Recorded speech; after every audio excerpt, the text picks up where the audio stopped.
Olá, está começando mais um Meio Ambiente por Inteiro, o programa que discute e analisa temas que fazem a diferença no dia a dia de todos nós. Quando se fala em radiação, logo se pensa nas usinas nucleares, mas com exceção das vezes em que ocorrem acidentes nucleares, que são raros, esse tipo de radiação não é a grande responsável pela poluição radioativa no meio ambiente. Fontes naturais e artificiais produzidas em excesso podem causar danos à saúde do homem. Elas provêm principalmente de exames de raio-x utilizados na medicina, do rejeito de materiais radioativos e das antenas de alta tensão. Para falar sobre os problemas que o excesso de radiação pode causar ao meio ambiente e ao homem, eu recebo aqui no estúdio o doutor em Engenharia Elétrica na área de Telecomunicações, Paulo Henrique Salles Vanderlei. Olá, Paulo, seja bem-vindo ao nosso programa. Obrigado, Carol. Também está conosco a presidente do Conselho Nacional de Técnicos em Radiologia, CONTER, Valdelícia Teodoro. Valdelícia, também é um prazer tê-la conosco. Eu é que agradeço. Antes de darmos início à nossa conversa, vamos saber um pouco mais sobre a radiação.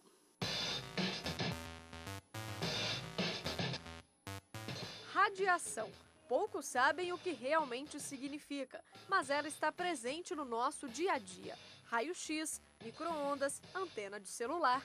Um exemplo é o Sol. Ele emite radioatividade, mas em uma quantidade pequena, essencial para o desenvolvimento do ser humano. Todo mundo recebe algum tipo de radiação. O Sol é uma grande usina atômica que emite radiação. Só que essa radiação, para chegar até nós, ela passa em diversos locais, no espaço, na crosta terrestre, na nossa atmosfera, então ela vai sendo filtrada. Então ela chega até a gente numa quantidade que é suportável. Tanto é que a gente conseguiu se desenvolver na superfície da Terra. Quando essa quantidade de radiação é muito elevada, ela pode provocar alguns tipos de doença. A mais comum é o chamado câncer. Em alguns casos, para alguns seres vivos, acontece o que a gente chama de mutação genética. O material radioativo em contato com o meio ambiente pode causar grandes estragos. Professor, em grande quantidade, se uma planta ou um animal for exposto a esse material, o que pode acontecer? Bom, em grande quantidade, qualquer tipo de radiação ela pode causar doenças, como a mais comum é o câncer. Tá? Em quantidades adequadas, existem vários laboratórios no mundo inteiro que utilizam essa radiação para melhorar as plantas, por exemplo, através de mutação genética. Tá? Via de regra, a consequência é a mesma, é uma mutação genética. Essa mutação genética ela pode ser boa ou ela pode ser ruim. Não é? Boa quando você faz algum tipo de mudança genética que vai melhorar a produção, uma característica de uma planta, por exemplo, ela ser uma planta que suporta melhor a seca. Em grandes quantidades é causar algum tipo de mutação que é maléfica, causando a morte do ser vivo. O problema se torna quase irreversível quando um acidente acontece. Depois de um terremoto, uma usina nuclear do Japão explodiu e causou pânico nos moradores das regiões próximas. Toda a região em volta daquela usina recebeu uma quantidade de radiação muito grande. E o Japão o governo japonês passou a controlar todo e qualquer tipo de alimento que saía dessa região, porque ele estava com uma quantidade de radiação elevada e não poderia servir como um alimento para os seres vivos, porque senão a pessoa ia receber essa radiação também. Com o tempo, essa radiação ela vai diminuindo, não é? E aos poucos o governo japonês foi liberando a volta das pessoas a esse local e o consumo dos alimentos. Paulo, explica para a gente a diferença de radiação ionizante e não ionizante. Bom, Carol, radiação ionizante é a radiação que é capaz de criar radicais livres no organismo. Então, são radiações muito usadas, bastante usadas em raio-x, usadas em outros tipos de equipamentos. E essa radiação é que é chamada de radioativa, na verdade. A radiação não ionizante ela não é chamada de radioativa. Ela é uma radiação que tem efeito nas células do organismo, não deixa de ter efeito. Porém, ela não é capaz de ionizar, de criar radical livre nas células. Ela não é capaz de ionizar células. Então, basicamente, o efeito que a radiação não ionizante causa no organismo é aquecimento de célula, aumento de temperatura. Então, a diferença entre esses dois, básica entre esses dois tipos de radiação é essa. Mas, Valdelice, essa radiação sobre a qual o Paulo acabou de explicar, ela só faz mal quando ela acontece em excesso? Sim, na verdade, a radiação ionizante, ainda se tem um mito sobre a irradiação, né? A radiação ionizante, ela é empregada hoje em muitas situações que as pessoas, às vezes, nem conhecem, nem sabem que está sendo utilizada a radiação ionizante. Nós imaginamos e pensamos só na área da saúde, né? Como o Dr. Paulo colocou, para fazer o exame de raio-x. Mas um exame de raio-x hoje, ele é muito simples, né? Usa pouca irradiação, vamos assim dizer. As fontes mais pesadas de radiação na área da saúde está empregada, por exemplo, em radioterapia, em medicina nuclear, né? Que são radiações de alta taxa.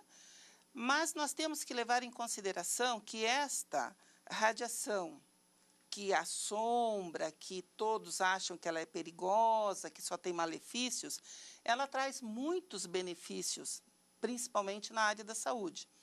Porque, digamos, na área de radioterapia, se utiliza a alta taxa, mas ela é direcionada, ela é colimada, né?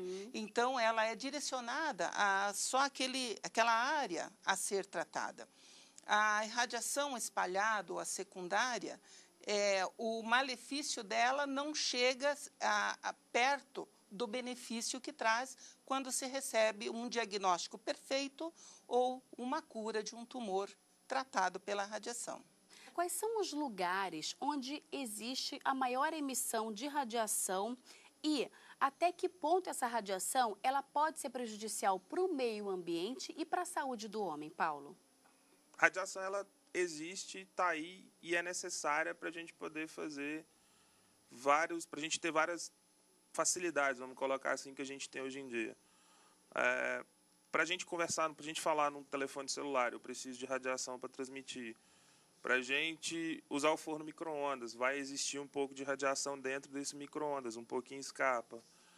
Para a gente ter energia elétrica nas nossas casas, a gente precisa usar linha de transmissão de energia.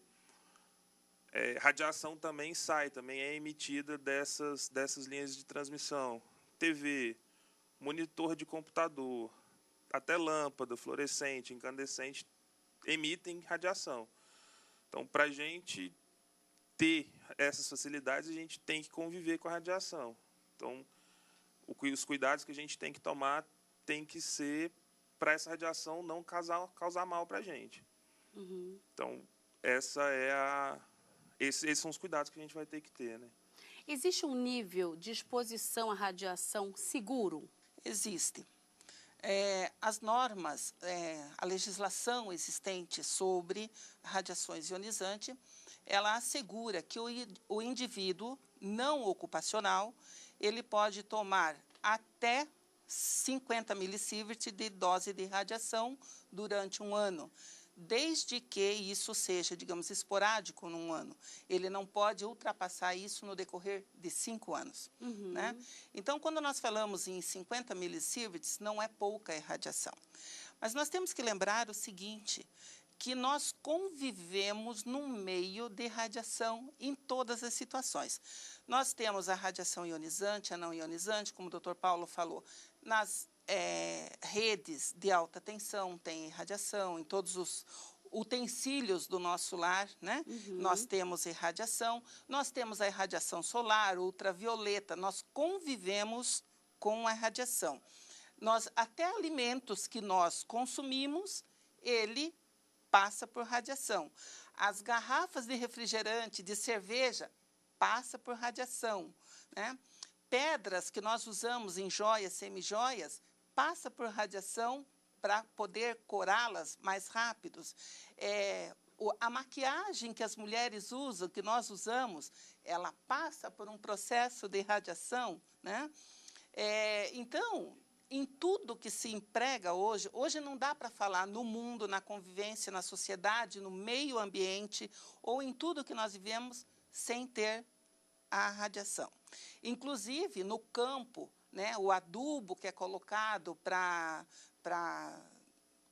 os nossos plantios, né, também passa por radiação ionizante para matar os germes que podem estar aí.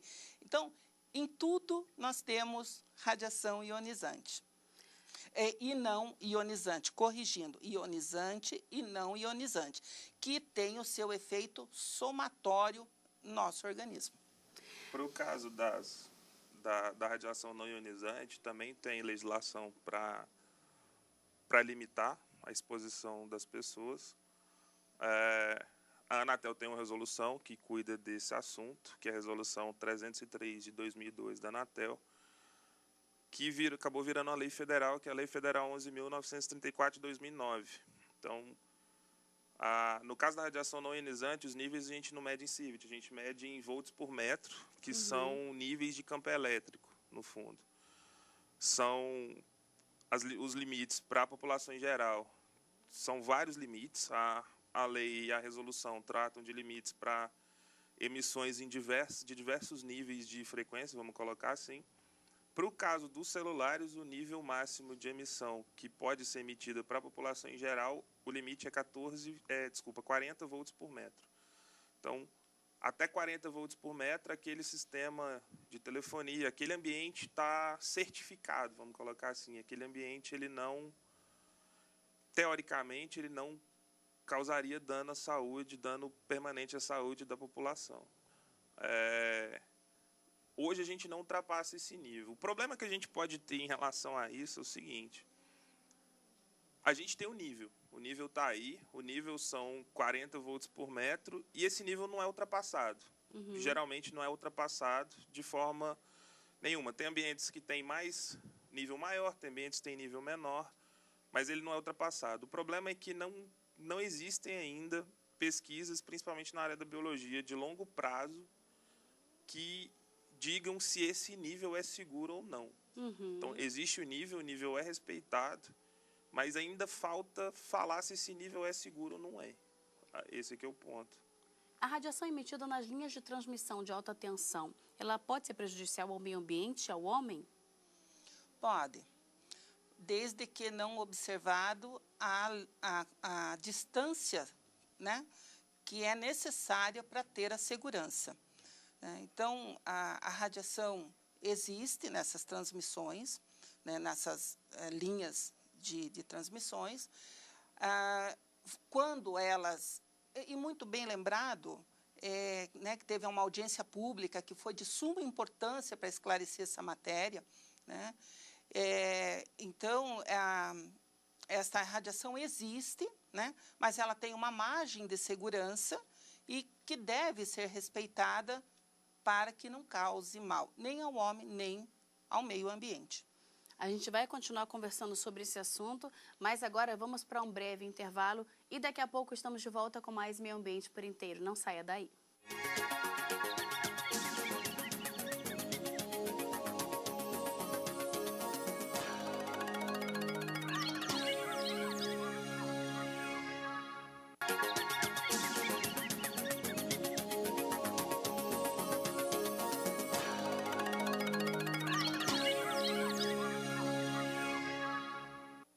Estamos de volta com o Meio Ambiente por Inteiro, que hoje fala sobre os problemas que o excesso de radiação pode causar ao meio ambiente e ao homem. Participam do programa o doutor em Engenharia Elétrica na área de Telecomunicações, Paulo Henrique Salles Vanderlei. E a presidente do Conselho Nacional de Técnicos em Radiologia CONTER, Valdelice Teodoro. No bloco anterior, a gente tocou no ponto da audiência pública, não é, Valdelice, que foi realizada aqui no Supremo Tribunal Federal, da qual você participou, e essa audiência ela foi feita para discutir o nível de emissão dos campos eletromagnéticos aqui no nosso país. Vamos ver como é que foi essa audiência. Durante 3 dias, 21 expositores passaram por aqui. Discutiram o aspecto social, ambiental, urbano e de saúde. No último dia, a maior parte dos palestrantes explorou a parte técnica das redes de transmissão do campo eletromagnético. Eles afirmaram que não há como provar que a proximidade com as linhas de energia gere doenças. Durante os 3 dias, uma das alternativas apresentadas por técnicos é a realização de obras, aumentando o isolamento em torno das linhas de transmissão, reduzindo o campo eletromagnético. Pela proposta, o isolamento, que hoje é de 25, aumentaria para aproximadamente 100 metros. A mudança na rede de transmissão poderá custar caro ao bolso da sociedade. A adaptação do sistema a limites mais rigorosos, além de desnecessária, tecnicamente desnecessária, implicaria investimentos. Essa receita adicional seria automaticamente transferida para as tarifas dos consumidores finais, que teriam que arcar com os ônus da adequação. A estética das cidades é poluída com as torres aparentes e o fator ambiental foi lembrado também pelo engenheiro da Universidade Federal de Minas Gerais. Todos desejam posto de separação de material reciclável, todos desejam piscinões para que as enchentes não tomem conta das ruas das cidades, mas ninguém os quer próximo às suas casas. Então, o próprio uso e ocupação do solo urbano é um tema importante e associado a essa discussão dos campos eletromagnéticos. O representante dos trabalhadores energéticos do estado de São Paulo explicou que a exposição ao campo eletromagnético é nocivo à saúde. Ele faz paralelo da lei brasileira com a legislação suíça, que determina um limite de campo bem menor do que é aplicado no Brasil. Os níveis recomendados pela ECNIP e adotada pela Lei Federal 11.934 de 2009 e pela Resolução Normativa da ANEEL 398 de 2010, não protege a saúde do trabalhador eletricitário em longo prazo. Existe a necessidade de tomar medidas preventivas que realmente possam garantir a proteção e a saúde do trabalhador. Todas as declarações serão anexadas ao processo e, após a análise do Ministério Público e em seguida do relator, será disponibilizada para inclusão na pauta do plenário. Ao final da audiência, o ministro Dias Toffoli falou da importância dessa discussão para o julgamento do recurso extraordinário que tramita na Corte. As audiências, as exposições são extremamente importantes para a avaliação do tema colocado, haja vista que esta questão vai envolver o Instituto da Repercussão Geral, ou seja, balizará outras situações como tais em todo o país.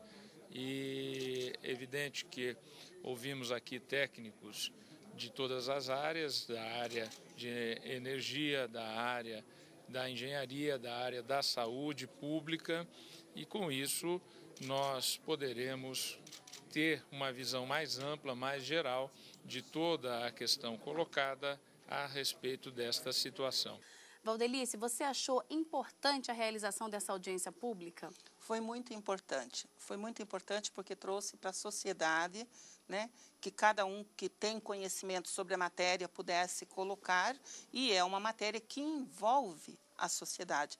Então, foi muito importante essa audiência pública. Falando sobre esse nível de radiação emitido nos lugares mais comuns possíveis, você fez uma pesquisa, por exemplo, dos níveis de radiação em lugares fechados, não é, Paulo? Fala sobre isso. Isso. A gente, na verdade, essa pesquisa foi feita, Carol, em vários locais. Essa pesquisa foi feita aqui pela Universidade de Brasília, em conjunto com uma operadora de telefonia celular.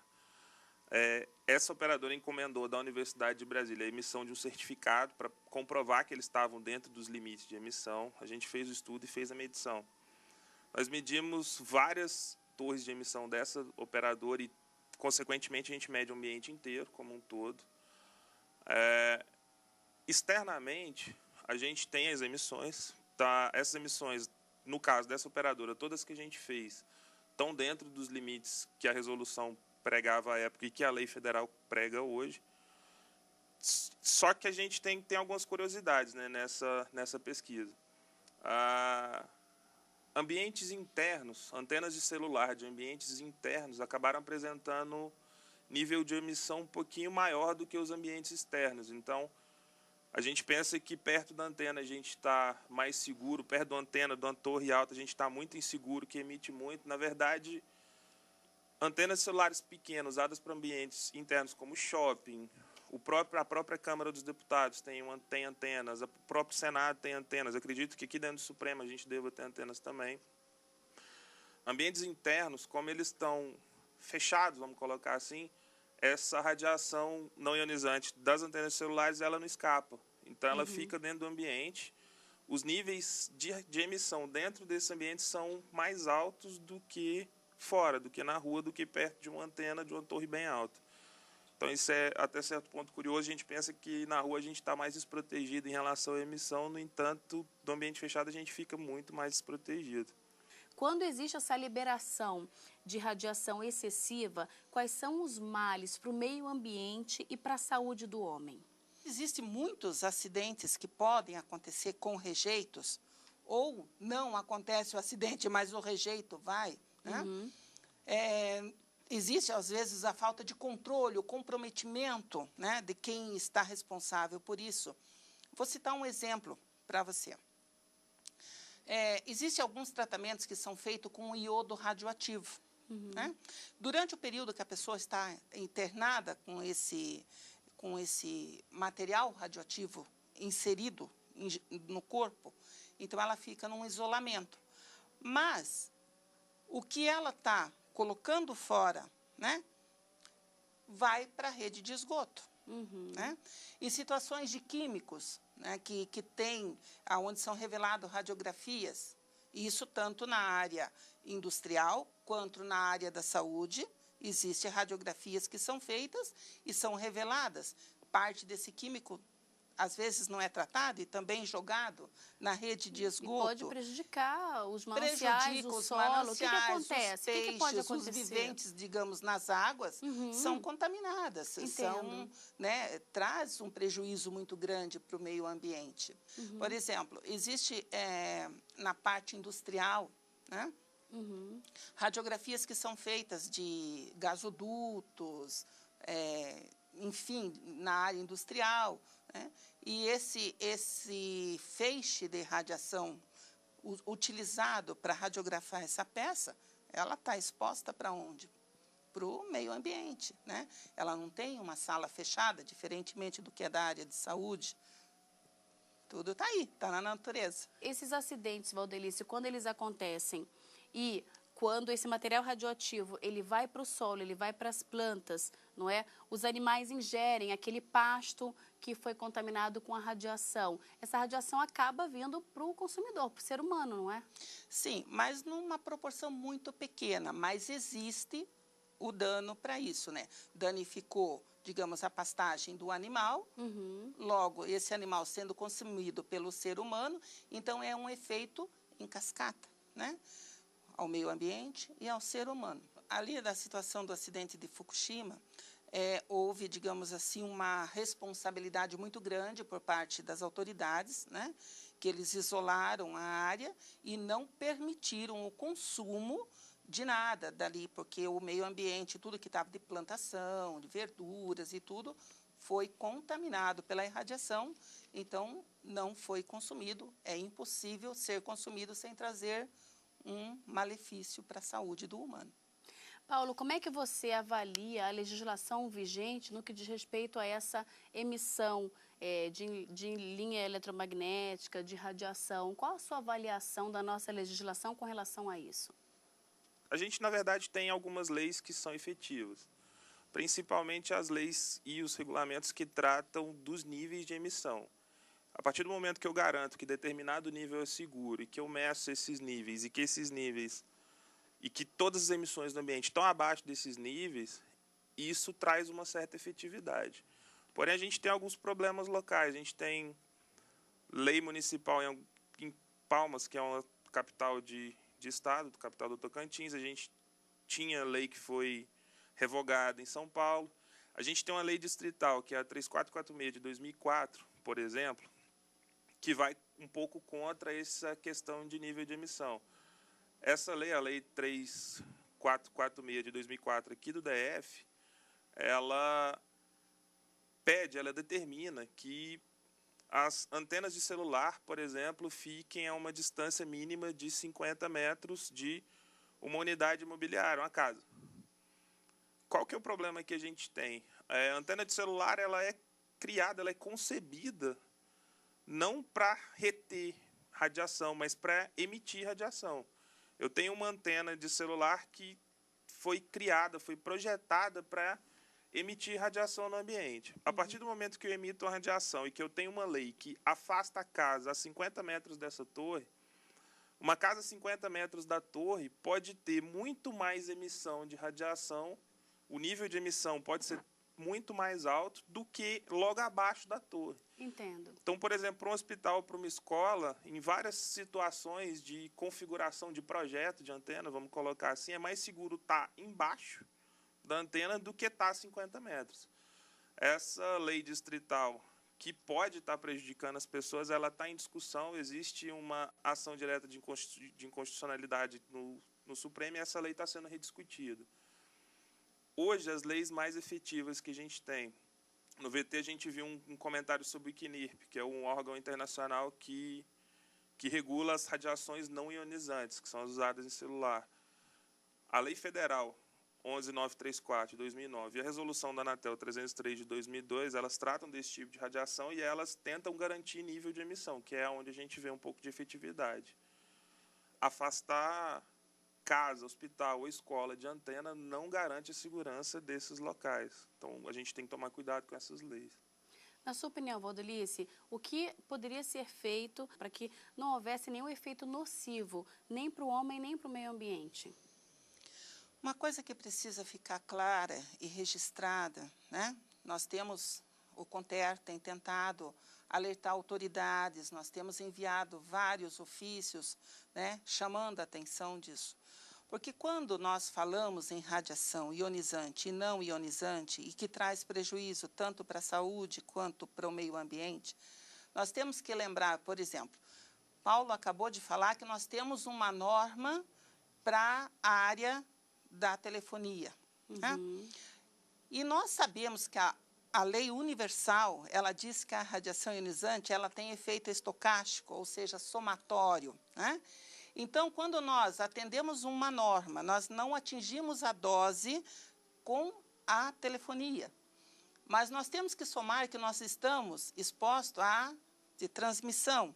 Nós temos que somar que nós estamos expostos à da radiação solar. São muitas fontes, São não é? muitas fontes. E tudo isso acumula uma dose, somando malefícios tanto para o meio ambiente quanto para o homem. É uma tecnologia nova, necessária, porém, tem que tomar muita cautela e isso não adianta só as autoridades tomar cuidado. Somos nós, na condição de seres humanos, que temos que cuidar de nós, da nossa saúde e do meio ambiente. Nós temos que fazer a nossa parte, porque é um mal necessário. Porém, não sabemos daqui a alguns anos o resultado disso. Muito obrigada pela presença de vocês aqui no nosso programa. Obrigada. Eu agradeço. Obrigado, eu que agradeço a presença. Então. E nós ficamos por aqui, mas na semana que vem a gente volta a se encontrar em mais um Meio Ambiente por Inteiro. Se você quiser enviar alguma sugestão para a gente, anote o nosso endereço, meioambienteporinteiro@stf.jus.br. Obrigada pela sua companhia e até o próximo programa. Tchau.